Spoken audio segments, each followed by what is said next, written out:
اگر باپ چاہتا تو اس کو نافرمانی پر اکسا دیتا اور کہتا کہ نہیں تم جاؤ، زبردستی اس کو گھر سے باہر نکال دیتا. تو لہٰذا ہم یہی کہتے ہیں کہ اگر کوئی بندہ نیکی بھی کرتا ہے تو یہ ایسا نہیں تھا کہ اللہ کی مدد اور اللہ کی توفیق نہیں تھی اس میں. اسی لیے ہم کہتے ہیں لا حول ولا قوت الا باللہ. تمام طاقتیں اور گناہوں سے نیکی کی طرف پھیرنے کی جو ہے وہ اللہ کے سوا کسی کے پاس نہیں ہے. تو بندہ ایسا نہیں تھا کہ بندہ کوئی نیکی کرنا چاہ رہا ہے اور اللہ کا ارادہ نہیں تھا اور اس نے نیکی کر لی. ایسا نہیں ہو سکتا جس طرح کہ ہم نے نافرمانی میں دیکھا.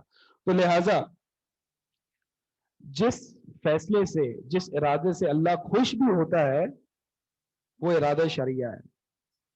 لیکن وہ ہمیشہ نافذ ہو جاتا ہے؟ نہیں، ایسا نہیں ہے. بہت سے لوگ اس کی نافرمانی کرتے ہیں. ارادہ کونی جو ہے وہ ہمیشہ نافذ ہو کے رہتا ہے اور ضروری نہیں ہے کہ اللہ تعالیٰ اس سے راضی بھی ہو. اب ابو لہب کا کفر کرنا، اس میں اللہ کا ارادہ شرعیہ نہیں تھا، یعنی اللہ تعالیٰ اس سے راضی نہیں تھا. لیکن چونکہ یہ واقع ہوا اور اللہ کے ارادے سے واقع ہوا تو لہٰذا یہ ارادہ کونیہ تھا. اسی طرح ابو بکر رضی اللہ تعالیٰ عنہ کا ایمان، ابو بکر رضی اللہ تعالیٰ عنہ نے جو ایمان لائے ہیں اس میں اللہ کا ارادہ شرعیہ ہے؟ جی ہاں ہے، کیونکہ اللہ اس سے راضی بھی ہے. اور ارادہ کونیہ ہے؟ جی ہاں ارادہ کونیہ بھی ہے، کیونکہ ابو بکر میں اپنی طرف سے یہ قدرت اور طاقت نہیں تھی کہ وہ ایمان لاتے مگر سوائے اللہ کی قدرت کے. تو اللہ نے ان کو قدرت دی، اللہ کے سلطنت اور اللہ کے کنٹرول میں رہتے ہوئے ابو بکر جو ہے وہ ایمان لے آئے. ٹھیک ہے، تو ہدایت جو ہے وہ اللہ کی توفیق ہے. لہٰذا اللہ تعالیٰ نے ارادہ کیا کہ فلاں بندہ ہدایت یافتہ ہوگا تو وہ بندہ ہدایت یافتہ ہوگا. صحیح ہے. یہاں تک اگر کوئی سوال ہے تو پوچھ لیں.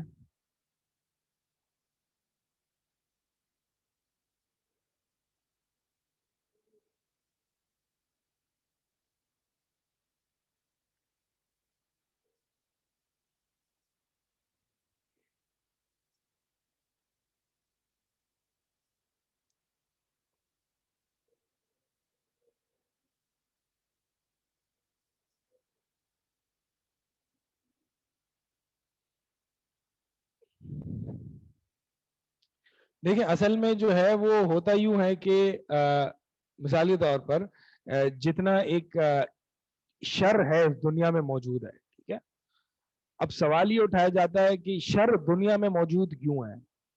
یہ اتنی بیماریاں، اتنا کفر، اتنا شرک، یہ سب موجود کیوں ہے؟ کیا اللہ، یہ جو سوال لوگ اعتراض کرتا ہے، اس لیے میں نے یہ بحث سمجھائی ہے. اعتراض لوگ کرتے ہیں کہ اتنا شر کیوں ہے اس دنیا میں، اتنا ایول کیوں ہے اس دنیا میں، کیا اللہ اس کو روکنے پر قادر نہیں ہے؟ تو ہم کہتے ہیں نہیں، اللہ کے ارادے سے یہ شر واقع ہوتا ہے. ایسا نہیں تھا کہ شر واقع ہو گیا، اللہ کا ارادہ نہیں تھا، اللہ کے کنٹرول سے باہر نکل گیا، نعوذ باللہ. نہیں، ایسا نہیں تھا. اللہ کی مشیت کونی نافذ ہو کے رہتی ہے اور اس میں ضروری نہیں ہے کہ اللہ تعالیٰ راضی بھی ہو. تو لہٰذا شر اللہ کے حکم سے ہی واقع ہوتا ہے. اللہ ہی خالق شر بھی ہے، اللہ ہی نے شر کو پیدا بھی کیا ہے اور خیر کو بھی اللہ ہی نے پیدا کیا ہے. شر جو اس دنیا پر آتا ہے اور اس کائنات میں ہے وہ اللہ کے حکم سے باہر نہیں ہے. ایسا نہیں ہے کہ اللہ اس پر کنٹرول اور قدرت نہیں رکھتا. اسی لیے میں نے یہ تقسیم کی. صحیح ہے. تو اب یہ سوال کیا جاتا ہے کہ جب تمہارا رب شر کو کنٹرول کرنے پر قادر ہے تو پھر روکتا کیوں نہیں ہے؟ تو ہم کہتے ہیں کہ کیا تم خود خدا بننا چاہ رہے ہو؟ اس کی اپنی اتنی حکمتیں ہیں بے شمار اس شر کے پیچھے. یہ بات یاد رکھنا، کوئی بھی شر، کوئی بھی evil in it's absolute sense, یعنی ہر اعتبار سے وہ شر ہو، اس کا وجود ہے ہی نہیں. ابلیس جو ہے شیطان، وہ شر کا منبع ہے، لیکن ہر اعتبار سے وہ شر ہو یہ نہیں ہے.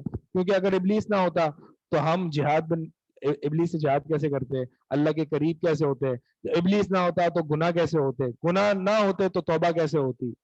اور ایک حدیث میں آتا ہے کہ اللہ تعالیٰ توبہ سے بہت اتنا خوش ہوتا ہے کہ وہ ایک بندہ جو ہے وہ اپنے اونٹ پر سوار تھا صحرا میں اور اس کا زاد راہ وغیرہ سب اونٹ پر تھا، وہ کہیں سائڈ پہ آرام کرنے کے لیے اترا اور اتنے میں اس کی آنکھ لگ گئی. جب آنکھ کھلی تو اونٹ جو ہے وہ کہیں اور جا چکا تھا. ڈھونڈا اونٹ نہ ملا، پھر جا کے تھک ہار کے کہیں کونے میں بیٹھ گیا، حتیٰ کہ وہ مرنے کے قریب تھا کیونکہ اس کا سارا زادرات جو ہے وہ اونٹ پر تھا, مرنے کے قریب تھا کہ اونٹ جو ہے وہ اچانک آ گیا اور سارا اس کو جو زادرات تھا, کھانے پینے کا سامان تو اس کو مل گیا, اور وہ بندہ اتنا خوش ہوا کہ اس نے غلطی سے یہ کہہ دیا کہ اللہ تو میرا بندہ میں تیرا رب, یعنی اتنا خوش ہو گیا تھا کہ اس کو اپنی زبان پہ کنٹرول نہیں رہا. تو اللہ تعالیٰ اس بندے سے بھی زیادہ خوش ہوتے ہیں جب اس کے حضور توبہ کی جائے. اب مجھے بتائیں, اگر ابلیس نہ ہو, گناہ نہ ہو, تو توبہ کیسے ہوگی؟ تو لہٰذا یہ جو, اور کافر نہ ہو, شر نہ ہو, تو جہاد کیسے ہوگا؟ صحیح ہے. تو شر کے پیچھے بے شمار حکمتیں ہیں, آپ کو نہیں پتا تو اس کا مطلب یہ نہیں کہ حکمتیں ہیں ہی نہیں.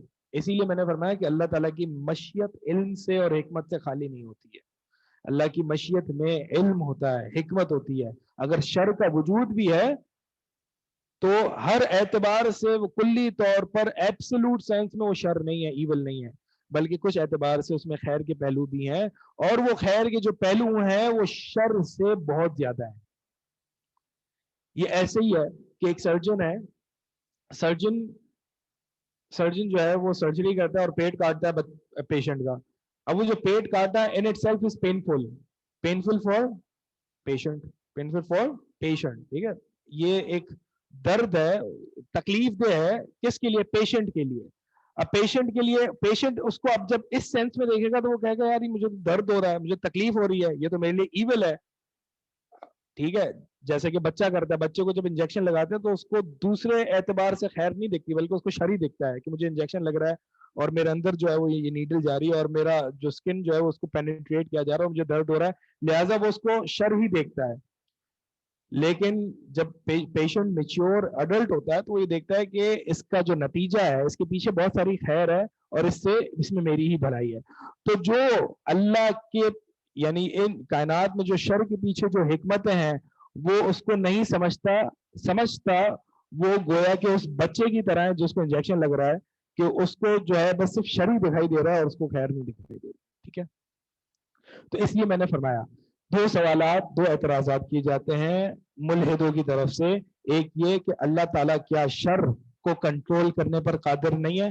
ہم کہتے نہیں, کوئی پتا بھی نہیں ہلتا مگر اللہ کے کنٹرول میں اور اللہ کی مشیت سے اور اللہ کے ارادے سے ہوتا ہے. تو لہٰذا یہ جس طرح جو ایول دیکھتے ہیں کائنات میں وہ اللہ کے ارادے اور اللہ کی مشیت سے ہوتا ہے. ایسا نہیں ہوتا کہ اللہ کے کنٹرول سے باہر نکل گئے معاملات, نہیں, بلکہ اللہ کے ارادے کے تابع ہیں. ہر چیز اللہ کے ارادے کے تابع ہے. دوسرا اعتراض کیا جاتا ہے کہ جب اللہ تعالیٰ قادر ہے تو پھر اس کو روکتا کیوں نہیں ہے؟ جب اللہ تعالیٰ قادر ہے تو اس کو روکتا کیوں نہیں ہے؟ تو اس کا جواب یہ ہے کہ اس کے پیچھے کئی پہلوؤں سے خیر ہے. ہماری عقل محدود ہے اور اللہ کا علم جو ہے وہ لامحدود ہے. اس کے پیچھے کیا حکمتیں ہیں؟ بہرحال کچھ کی میں نے آپ کے سامنے ذکر کر دی ہیں, اس طرح اہل علم میں بہت ساری حکمتیں ذکر کی ہیں. لہٰذا اللہ کے ہر فعل میں, ہر فیصلے میں اللہ تعالیٰ کی حکمت پوشیدہ ہے.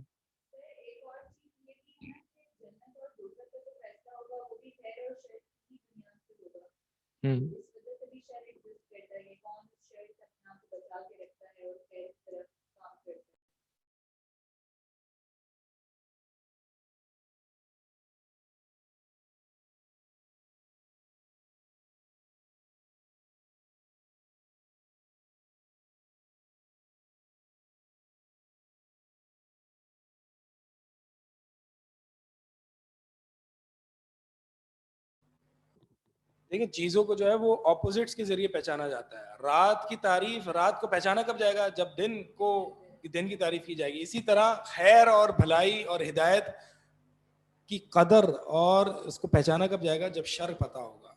جب کوئی شر کو پہچانتا ہی نہیں ہے تو پھر خیر کا پتہ نہیں ہوگا. جب خیر کا پتہ نہیں ہوگا تو پھر اللہ کا شکر کیسے ہوگا, اللہ کی عبادت کیسے قائم ہوگا؟